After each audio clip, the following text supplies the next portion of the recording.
الحمد لله والصلاة والسلام على سيدنا محمد وعلى آله وأصحابه أجمعين. الحمد لله والصلاة والسلام على سيدنا محمد وعلى آله وأصحابه أجمعين. أما بعد، لیکن نبی صلی اللہ علیہ وسلم نے ایک سچے مسلمان اور ایک المؤمن الحق سچا ایمان والا، اس کی جو نمایاں خوبیاں بتائی ہیں جس سے وہ معاشرے اور سوسائٹی میں دوسروں سے بہت ممتاز ہوتا ہے۔ بتائیے کہ مسلمان سچا ہوتا ہے، مسلمان اپنے عہد کی پاسداری کرتا ہے، مسلمان ہمیشہ دیانتدار ہوا کرتا ہے۔ یہ خوبیاں بتائی ہیں، اور مسلمان دوسروں کے لیے راحت کا باعث بنتا ہے، تکلیف کا باعث نہیں بنتا۔ تو آپ علیہ الصلوۃ والسلام فرمایا کرتے تھے اسلام کی اور ایک مسلمان کی جو بہت ہی نمایاں خوبی ہے وہ ہے حیا۔ تو آپ فرمایا کرتے تھے لِكُلِّ دِينٍ خُلُقٌ وَخُلُقُ الْإِسْلَامِ الْحَيَاءُ۔ ہر دین کا کوئی نمایاں خلق ہوتا ہے جس میں اس دین پر بہت زور اور بڑی خاص توجہ دی جاتی۔ اسلام کا جو نمایاں پہلو ہے اور اس کی جو نمایاں خوبی ہے وہ حیا ہے۔ اسلام میں اس پر بہت توجہ دی جاتی ہے اور اس کی بڑی اہمیت ہے، اور یہ مسلمان کا بہت نمایاں وصف ہے۔ لِكُلِّ دِينٍ خُلُقٌ وَخُلُقُ الْإِسْلَامِ الْحَيَاءُ۔ حیا مسلمانوں کا ایک نمایاں وصف ہے اور ایک نمایاں خلق ہے جس سے وہ دوسروں سے بہت مختلف ہوتا ہے، حیا والا۔ اس لیے آپ علیہ الصلوۃ والسلام فرمایا کرتے تھے الایمان والحیا قرناء جمیعا اذا رفع احدهما رفع الاخر۔ ایمان اور حیا دونوں ساتھ ساتھ چلتے، جہاں ایمان ہوتا ہے صحت مند ایمان وہاں حیا ضرور ہوتا ہے، اور جہاں سے ایمان چلا جاتا ہے وہاں سے حیا بھی چلا جاتا ہے۔ یہ دونوں ساتھ ساتھ چلتے، ایسا نہیں ہوتا کہ ایک ہو اور دوسرا نہ ہو، ایسا نہیں، یہ دونوں ساتھ ساتھ رہتے۔ جہاں صحت مند ایمان ہوگا وہاں حیا ضرور ہوگا، اور جہاں حیا ہے وہاں ایمان ضرور ہوگا۔ تو یہ ایک مسلمان کا ایک نمایاں وصف ہے، ایک سچے مسلمان، ایک سچا ایمان والا، اور ایک مسلمانوں کے گھرانے میں حیا ضرور ہوگا، ایک مسلمان کی زندگی میں حیا ضرور ہوگی، ایک مسلمان سوسائٹی میں وہ شرم و حیا کا بہترین نمونہ ہوگا، ایمان والے۔ آپ علیہ الصلوۃ والسلام فرمایا کرتے تھے بلکہ سارے نبیوں کا یہ ارشاد ہے اذا فاتک الحیاء ففعل ما شئت۔ جہاں سے حیا چلا جائے وہاں پھر کچھ بھی ہو سکتا ہے، کسی کی زندگی سے یا کسی کے گھر سے یا کسی سوسائٹی سے یا کسی معاشرے سے حیا چلا جائے پھر وہاں کچھ بھی ہو سکتا ہے، اور وہاں کچھ بھی کیا جا سکتا ہے اور سنا جا سکتا ہے کہ اچھا یہ ہو گیا، ہاں حیا نہیں تو ہو سکتا ہے، حیا نہیں ہے تو یہ کیا جا سکتا ہے۔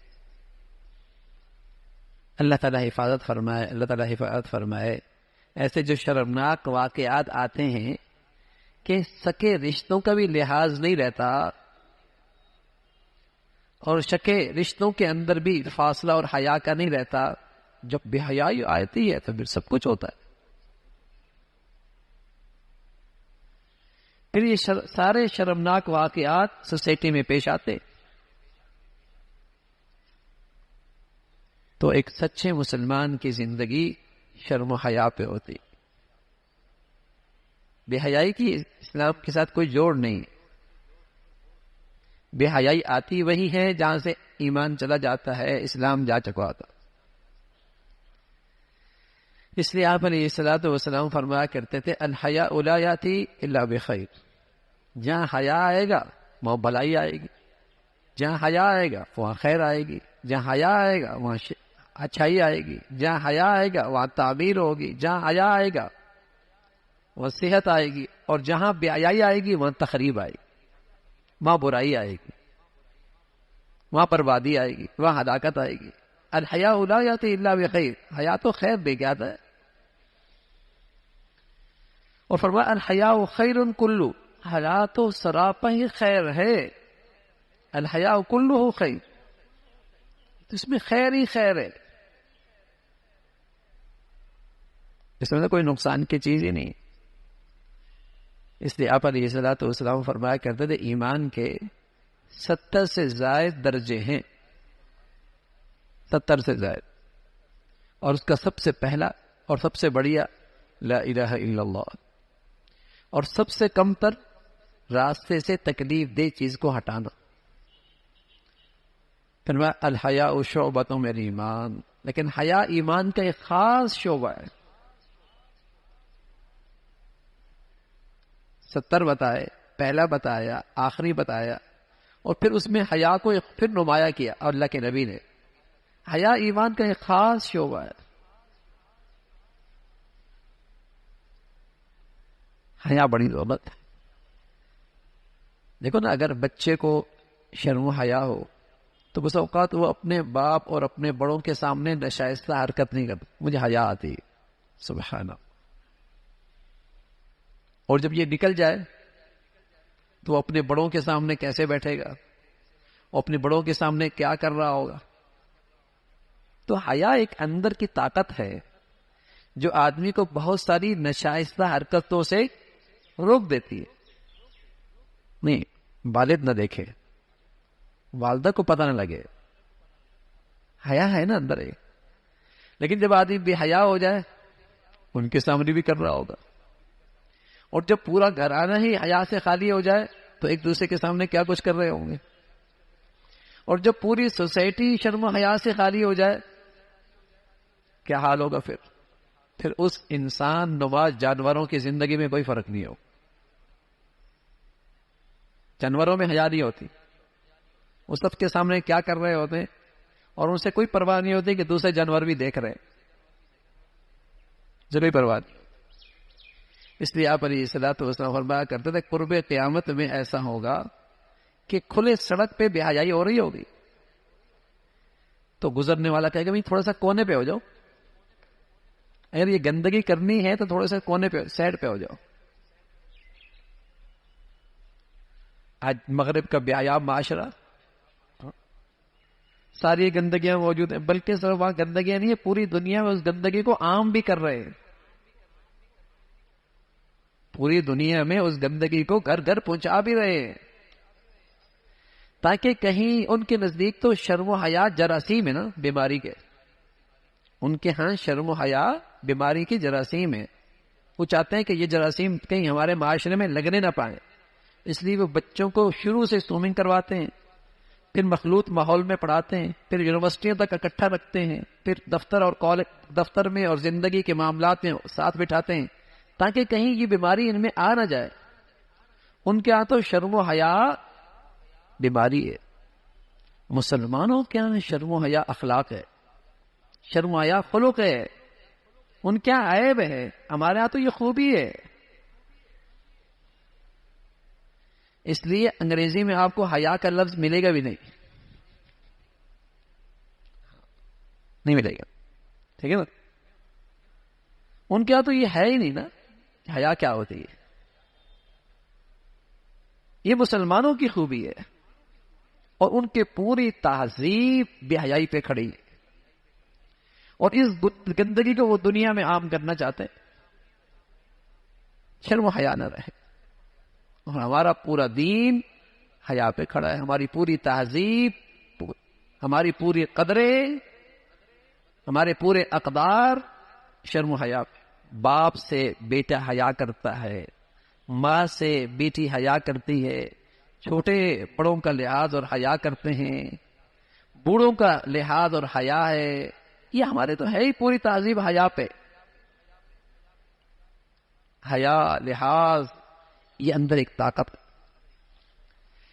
تو اس لیے پیارے نبی صلی اللہ علیہ وسلم فرمایا کرتے تھے خلق الاسلام، اسلام کا ایک خلق جو بہت نمایاں ہے اسلام کا، وہ ہے حیا، وہ شرم و حیا۔ جتنا اچھا ایمان ہوگا، جتنا بڑھیا ایمان ہوگا، جتنی اچھی اسلام کی زندگی ہوگی، اتنا اچھا حیا ہو، اتنا اچھا حیا ہوگا اس معاشرے کے اندر. تو بہت نمایاں خوبی ہے. تو اسلام، مسلمان جو حقیقی ہوتا ہے اور حقیقی معاشرہ مسلمانوں کا ہوتا ہے، اس میں شرم و حیا ہوتی. اور جہاں کوئی آدمی اس شرم و حیا کے لیے خطرہ بنے، مسلمان معاشرے میں کوئی اس شرم و حیا کی باڑ کو گرانے لگے اور اس شرم و حیا کے جسے کہیں کہ خوبصورتی کو پامال کرنا چاہے، زنا کر لے، زنا کر لے، بدکاری میں مبتلا ہو، تو اسے اسلام ایک ایسی سزا دیتا ہے کہ پورے معاشرے کے لیے عبرت کی چیز بنے. فرمایا الزانیۃ والزانی فاجلدوا کل واحد منہما 100 جلدہ. مرد یا عورت انہوں نے زنا کیا اور بغیر شادی شدہ ہے، انہیں مجمع کے سامنے 100 کوڑے مارو.